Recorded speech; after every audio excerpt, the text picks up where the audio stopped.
ये वो समय था जब मुगल शासक औरंगजेब के जुल्म बढ़ते जा रहे थे।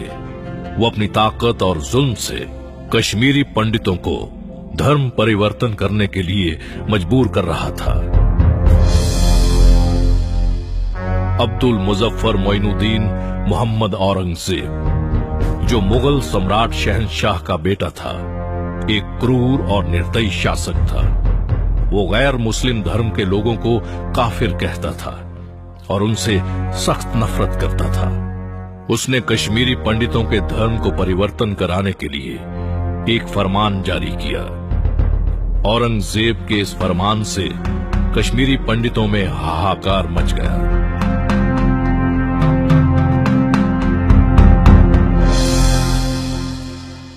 कश्मीरी पंडितों ने औरंगजेब के इस फरमान का खुलकर विरोध किया, जिसके परिणाम स्वरूप औरंगजेब ने निहत्थे कश्मीरी पंडितों पर जबरदस्त जुल्म करने शुरू कर दिए। आंखों में मिर्ची डालकर उन पर पट्टी बांध दी गई। पंडितों को उल्टा लटकाकर बुरी तरह से पीटा गया। उन निहत्थे मासूमों को तरह तरह की यातनाएं दी गई।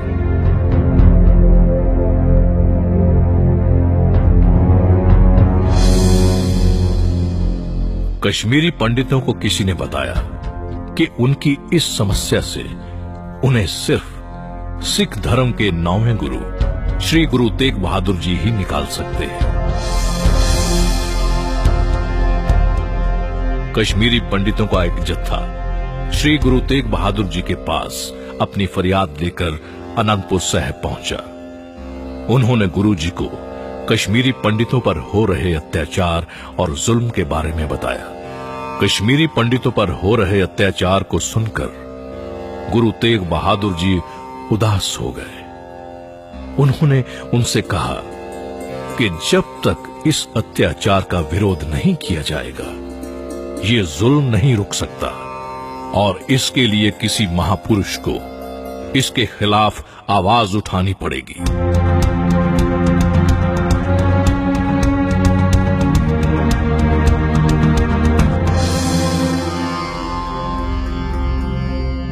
साहेब श्री गुरु गोविंद सिंह महाराज, जो उस समय अपने पिता श्री गुरु तेग बहादुर जी के साथ ही बैठे हुए थे, पूरी घटना को ध्यानपूर्वक सुनने के बाद वो अपने पिता श्री गुरु तेग बहादुर जी से बोले कि आपसे बढ़कर और कौन महापुरुष हो सकता है।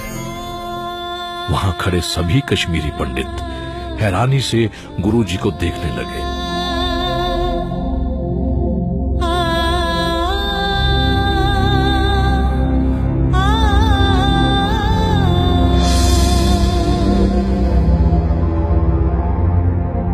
गुरु गोविंद सिंह जी की इस उम्र में ऐसी सोच को देखकर पिता गुरु तेग बहादुर जी हैरान रह गए। उन्होंने कश्मीरी पंडितों का साथ देने के लिए हां कर दी।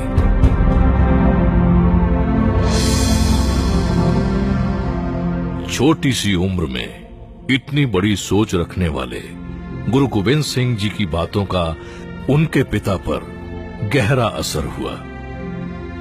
इसलिए दिल्ली रवाना होने से पहले गुरु तेग बहादुर जी अपने पुत्र श्री गुरु गोविंद सिंह महाराज को अपना उत्तराधिकारी बना गए।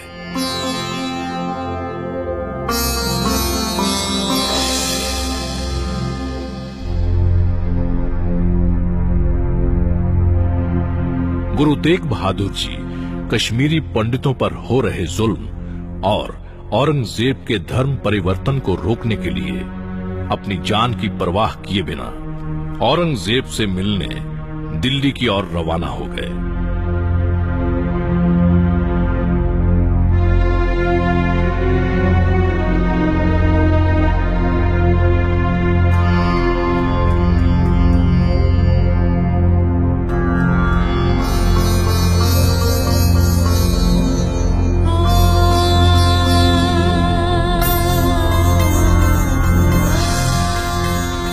धर्म और मानवता के प्रतीक श्री गुरु तेग बहादुर जी मानवता और धर्म की रक्षा के लिए हमेशा तैयार रहते थे।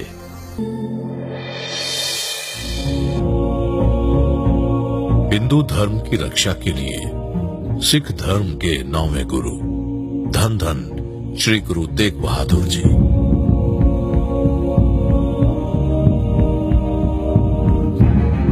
जब औरंगजेब से मिलने दिल्ली जा रहे थे, तब गुरुजी और उनके साथियों को मुगल फौज ने गिरफ्तार कर लिया।